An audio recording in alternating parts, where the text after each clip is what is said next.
Bonjour à toutes et à tous. L'innovation en santé ne s'arrête pas à la recherche, au développement ou au prototype. Pour créer un impact réel, il faut savoir industrialiser. Et c'est ce que nous allons voir dans cette table ronde avec mes deux invités, Louis de Lillers, CEO de CoreWave, et Philippe Bourdier, chargé de mission stratégie innovation à BPI France. Bonjour à tous les deux.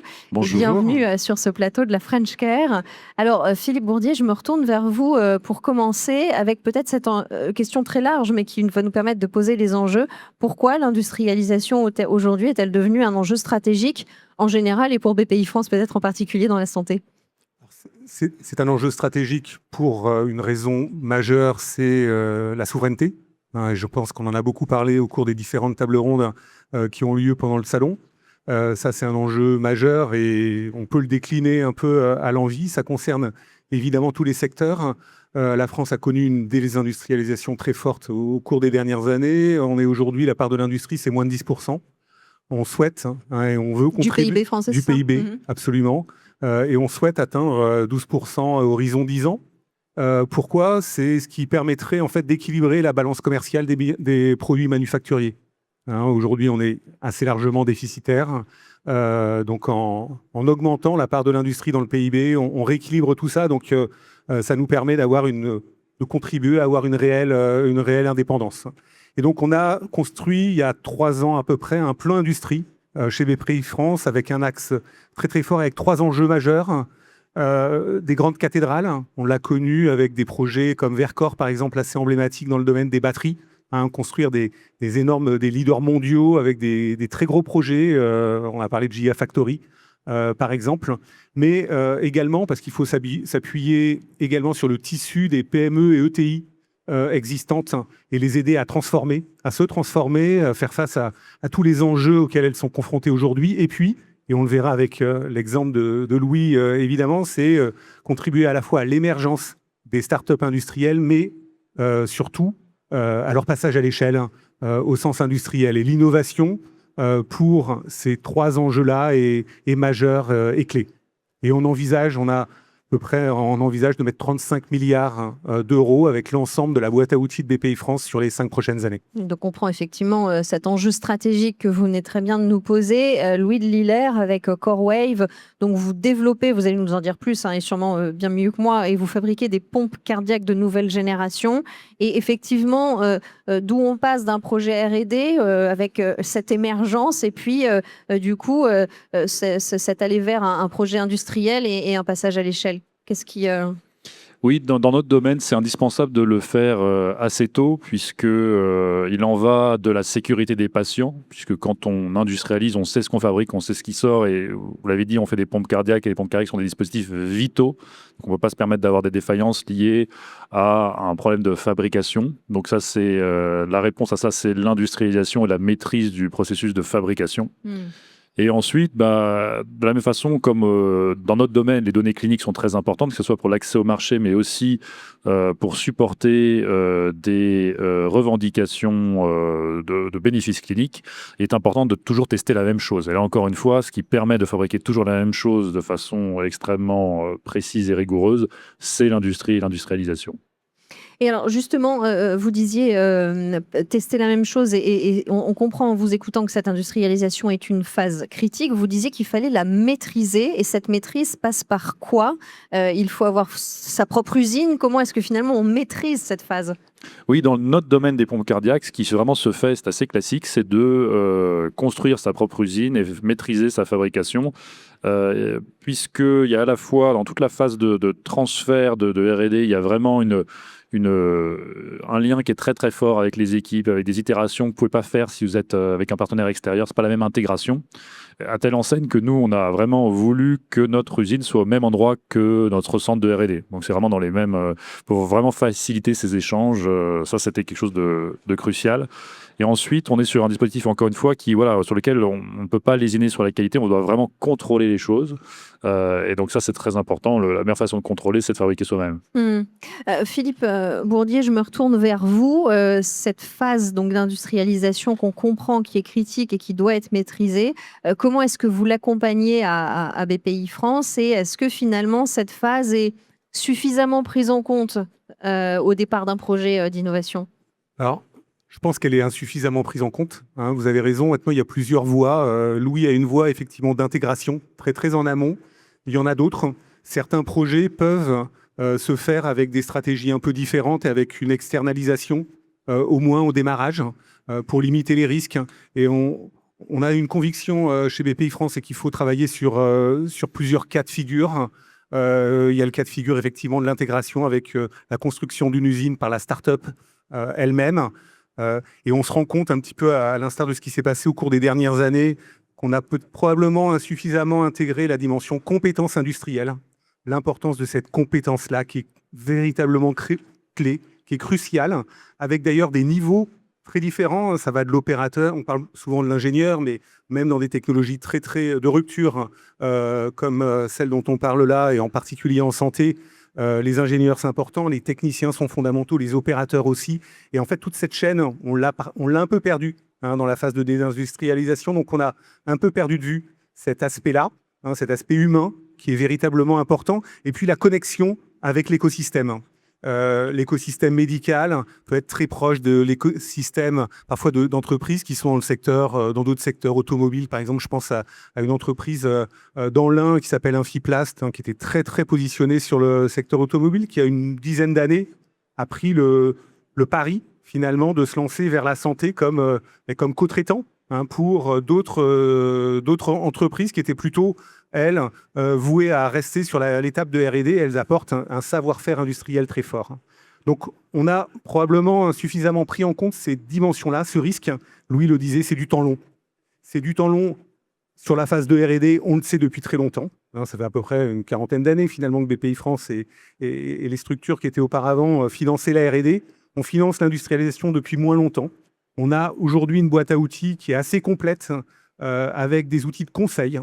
C'est assez nouveau parce qu'on parle souvent beaucoup d'argent, mais l'argent, c'est évidemment le nerf de la guerre, mais ce n'est pas suffisant. Il faut aussi appréhender cela en apportant un regard extérieur, en découpant finalement le projet. Donc on a ça et on a des outils de financement, que ce soit en dette, en aide, en dette et en fonds propres. CoreWave est un bel exemple de ce continuum de financement. C'est ce que j'allais vous demander, vous avez bénéficié du soutien de la BPI ? Oui, massivement. Un des défis, je pense, parce que vous l'avez dit, finalement, l'industrialisation, c'est pas quelque chose qui est, qui va de soi nécessairement pour tous les projets, et il y a des difficultés en termes de financement. Là, BPI France a été critique, à la fois avec les prêts Nouvelle Industrie, avec le fonds SPI, qui a été vraiment qu'un actionnaire de référence de CoreWave, très important. On a aussi la chance d'avoir même maintenant au niveau européen le IC Fund. Philippe l'a dit, les compétences, c'est clé. C'est-à-dire que la R&D et la fabrication, c'est deux métiers totalement différents. Ce ne sont pas les mêmes ingénieurs, ce ne sont pas les mêmes parcours de carrière, très souvent, même si on peut faire des transferts de l'un à l'autre, mais ça ne doit pas être le cœur de l'équipe. Et nous, ce qu'on a dû faire, c'est faire venir de l'étranger beaucoup de talents industriels, parce qu'effectivement, sur certains éléments, il n'y avait pas des personnes qui avaient cette expérience-là de start-up industrielle dans le domaine des pompes cardiaques. Après, néanmoins, il y a quand même un vivier qui est important, notamment là où on est en région parisienne, c'est l'intérêt, c'est qu'on est quand même de nombreuses sociétés de matériel médical qui ont leur outil industriel, ou d'autres qui sont dans l'aérospatial, encore dans l'automobile, et tous ces personnes-là, en fait, on apporte des talents, et Philippe l'a très bien dit, sur différents métiers, des opérateurs, des techniciens, des ingénieurs industrialisation, méthode, et puis sur les postes de direction aussi, tout ça va être important. La chaîne d'approvisionnement est aussi quelque chose qui est au cœur de tout ce qu'on fait. Nous, on a une équipe qui gère ça. Et derrière, et Philippe l'a évoqué, derrière CoreWave, ça ne serait pas possible sans un tissu industriel existant pour beaucoup de choses qu'on fait, même si on internalise la fabrication. On est vraiment derrière nous une sorte d'équipe France qui est faite de PME, de TI, de grands groupes avec des antennes en France qui fabriquent des parties, des sous-composants, voire même des sous-systèmes entiers de notre dispositif. Et ça, on a la chance en France d'avoir une industrie qui a des avantages compétitifs que nous, on exploite et qu'on enrichit peut-être aussi certains aspects qui sont vraiment sur les systèmes critiques. On est très bon dans l'aéronautique, on est très bon dans le spatial, on est très bon dans le nucléaire. Et donc, nos sous-traitants travaillent aussi dans ces domaines-là et ces compétences qui poussent dans ces domaines-là nous sont aussi utiles. Et pense aussi que parfois on les pousse sur certaines choses qui vont leur permettre d'être à la pointe dans d'autres domaines applicatifs. Vous vouliez réagir? Oui, oui, et j'abonde. Effectivement, un industriel avec qui on échangeait lors d'un salon précédent, Global Industrie, disait une des vraies forces de la France, qu'on a souvent tendance un peu à critiquer sur plein d'aspects, c'est un savoir-faire très fort dans l'ingénierie des systèmes complexes. Et là, on est complètement au cœur de ça, sans mauvais jeu de mots. Mais véritablement, il y a un savoir-faire très très fort, à la fois académique et puis industriel, et il faut qu'on se repose et qu'on constitue finalement une task force assez importante sur ces sujets-là, parce que ça va être un élément de différenciation très fort dans une compétition mondiale qui est, je ne fais pas de dessin, extrêmement compliqué, avec un contexte effectivement de guerre commerciale très très fort. Donc il faut avoir conscience de ces atouts et miser sur les atouts que l'on a. Et la santé, je parlais tout à l'heure du déficit commercial très fort que l'on a. On est sur un excédent dans la santé. Donc il faut appuyer sur ce secteur-là pour continuer et pour développer cet excédent, pour que ça vienne compenser pour d'autres qui malheureusement n'arriveront pas forcément à redresser la barre. J'aimerais revenir sur un des points que vous avez soulevé. Vous avez choisi avec CoreWave d'industrialiser donc en France, et vous avez parlé de cette proximité importante entre l'usine et la R&D. Vous parliez, Philippe Bourdier, de l'importance d'un écosystème qui soit et des différents acteurs. Pourquoi cette proximité est-elle importante? Pourquoi est-ce que vous avez fait venir des talents, et pourquoi finalement vous n'êtes pas allé au contact de ces talents ailleurs en Europe ou dans le monde?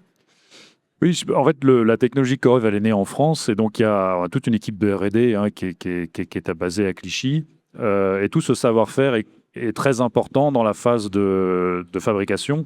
Et donc parce que voilà, si vous ne savez pas comment fonctionne, quels sont les rationnels des choix techniques, vous allez fabriquer à côté de la plaque, même si les spécifications sont relativement claires. Malheureusement, quand vous passez à la phase de fabrication, vous découvrez toujours des choses.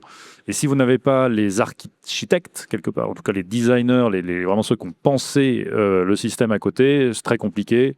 Et là, en fait, en réalité, on a littéralement des personnes qui descendent en salle blanche, qui descendent dans notre atelier de mécanique, qui sont dans du bureau d'études. Et ça change tout. Parce que si vous devez prendre, même ne serait-ce qu'un TGV ou un métro, ou que sais-je encore, vous perdez un temps considérable.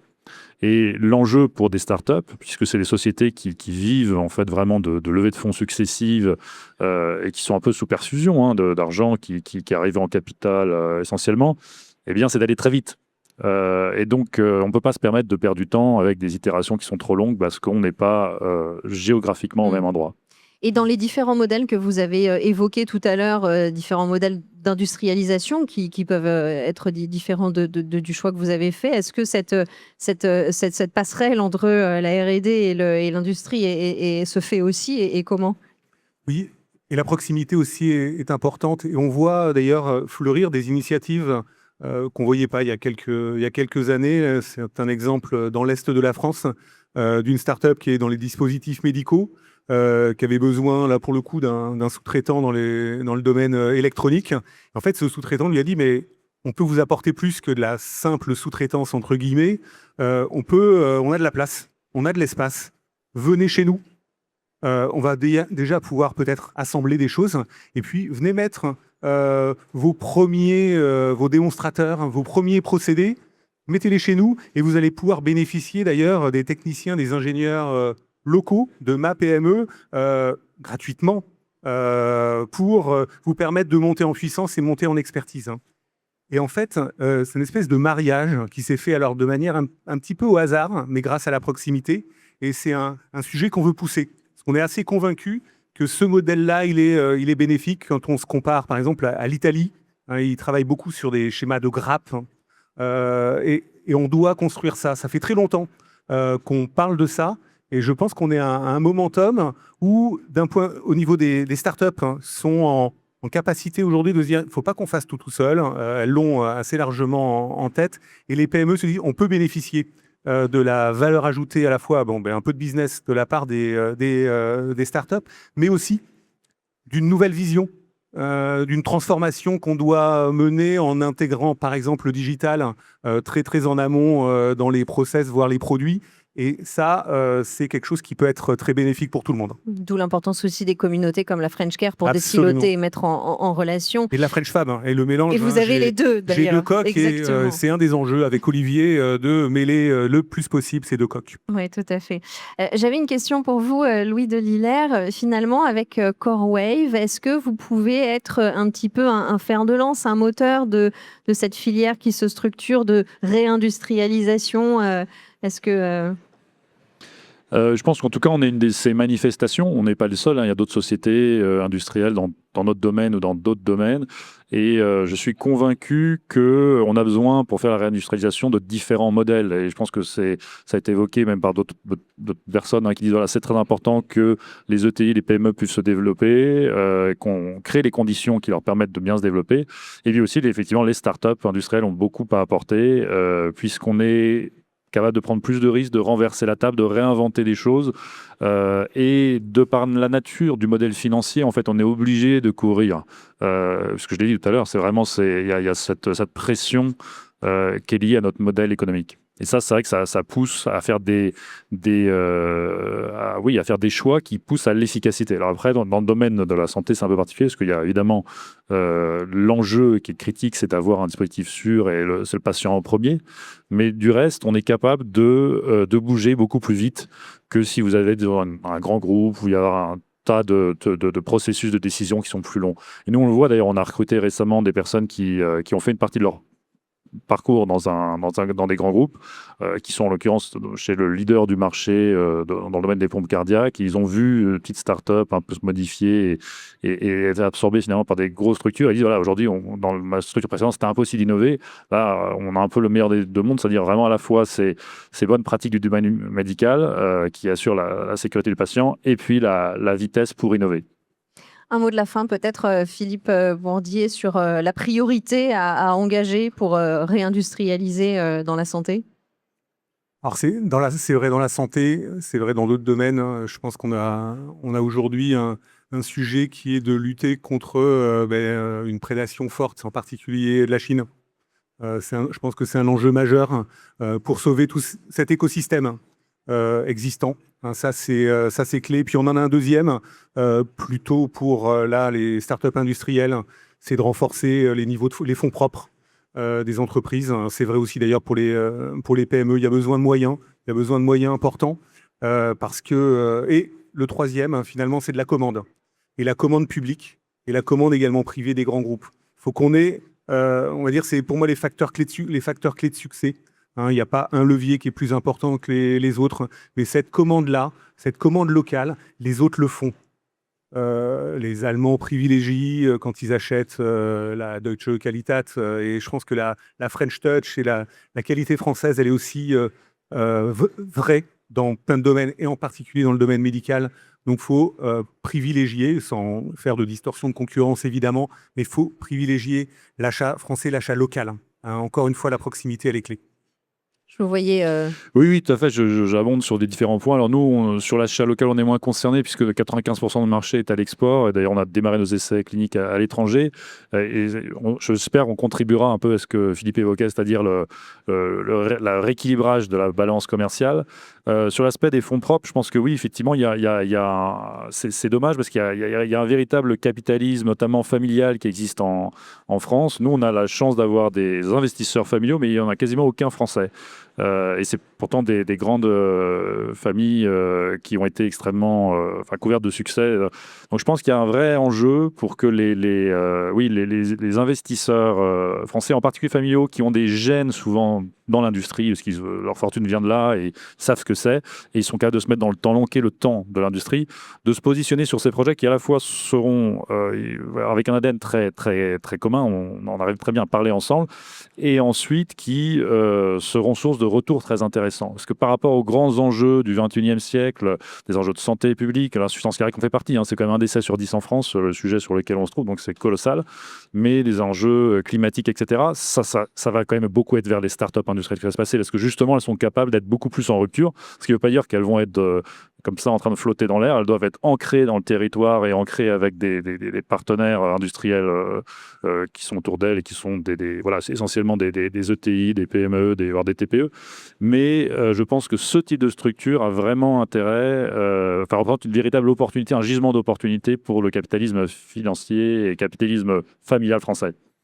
Merci, messieurs, à tous les deux. Vous vouliez ajouter quelque chose? Non, je voulais vous dire merci. Merci pour votre participation à cette table ronde sur les enjeux de l'industrialisation dans la santé.